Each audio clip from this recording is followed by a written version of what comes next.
Vámonos, amiga! Magandang araw!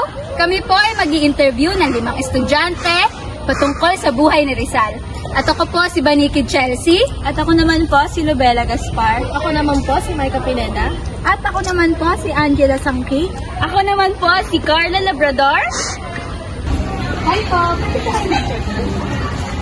So, as a student po, what do you want to emulate from Rizal? And what do you think was Rizal's best quality besides being clever as a student?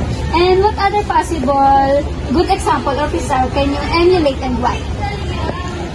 For me po, as a BSBA student, gusto ko paglalaro si Rizal sa kanyang pagmamahal sa bansa. Dahil yun po yung kanyang isang magandang katangian na hindi po siya sumuko para sa ating bansa. And then, gusto kong ituwal sa akin bilang estudyante na hindi rin ako sumuko sa aking mga pangarap at makatulong din sa ating bansa. Thank you po. As a student, I want to emulate Rizal's hard work and discipline in studying.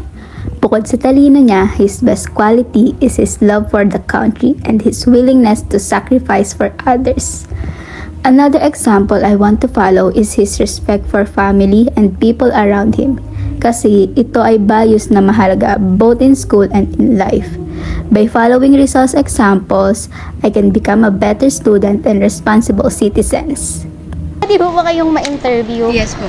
Some question about kay Rizal lang po. In light of Rizal's efforts to unify our nation, how can we BSBA students enhance the Philippine economy through evidence-based research, practical application, leadership, and advocacy while upholding the values of integrity, honesty, and nationalism as legacy of Rizal? As a BSBA student, nakakatulong po ang effort ni Rizal sa ating ekonomiya sa pag-find ng new solution. Bilang estudyante, para sa akin, ang gusto ko talagang tularan kay Jose Rizal ay yung kanyang disiplina at determinasyon sa pag-aaral. Kahit maraming pagsubok sa buhay niya, emotional man o financial, hindi siya tumigil sa pag-aaral at paghahangad ng mas mataas na kaalaman. So, ate, pwede naman talaga kay Rizal. What fundamental lesson may a BSBA student derive from Rizal's experiences during his time in Dapitan while engaging in various business ventures?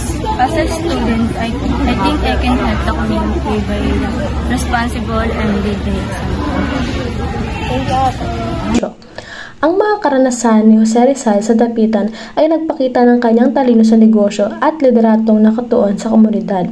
Para sa mga mag-aaral ng BSBA, ang kanyang mga gawain ay nagtuturo ng mahalagang aral patungkol sa matatag na mga negosyo patungkol sa agrikultura, estratehikong pangangalakal, pagpapalakas ng kooperatiba at ang pagkamahalikhain. Ang kanyang pamaraan sa kakabila ng limitasyon at pagkilala sa etika sa edukasyon, kalusugan at kabuhayan ay nagtuturo ng balanseng pagtugon sa kita at panlipunang epekto.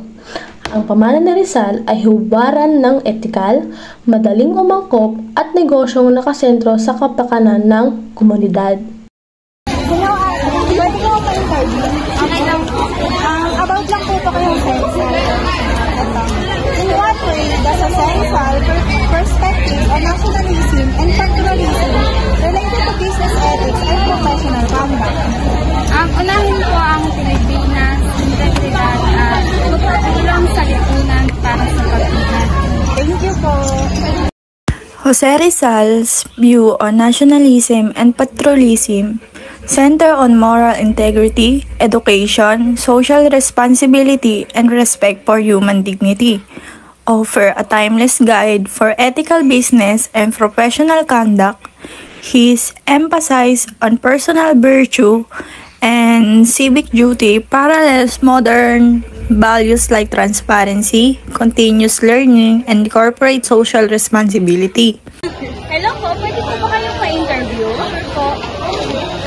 What insight did we gain from Rizal's experience as a businessman and manager in diverse situation and with varied personalities in Dapitan.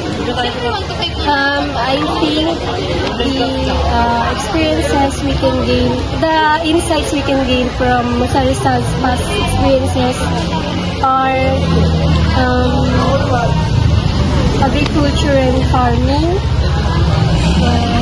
fishing industry, and lastly, establishing a school. Thank you po.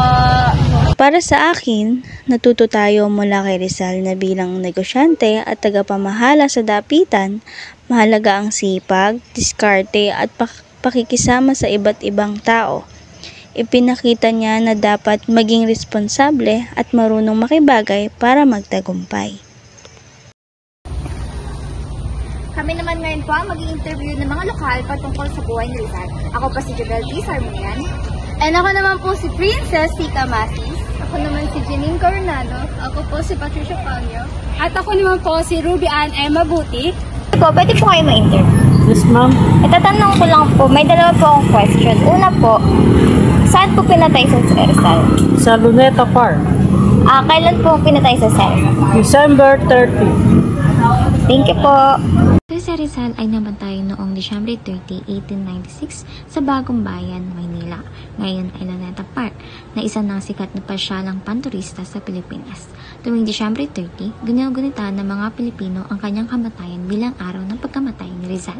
Ito ay tinawag na Rizal Day, isang pambansang araw ng pag-alala sa kanyang sakripisyo at kontribusyon sa pagkamit ng kalayaan. Good afternoon po. Pwede po kayo ma-interview? Pwede po, ma'am. May tatanong na po ako sa inyo na isang tanong lang po. Ano po yung huling sinabi po ni Rizal bago po siya binaril? Alam ko na sinabi niya consummatomy. Salamat po. Ang huling sinabi ni Jose Rizal bago siya namatay ay consummatus, na nangangahulugang tapos na o it is finished. Ang consummatus ay nangangahulugang ang kanyang pagkakakilanlan na siya ay nagtatapos ng kanyang huling salita at misyon sa buhay. Hello po ate, pwede po ba kayong ma-interview sa akin? Sige po. Ang tanong po is, what was the first poem written by Jose Rizal po? Sa pagkakaalam ko is sa aking mga kababata.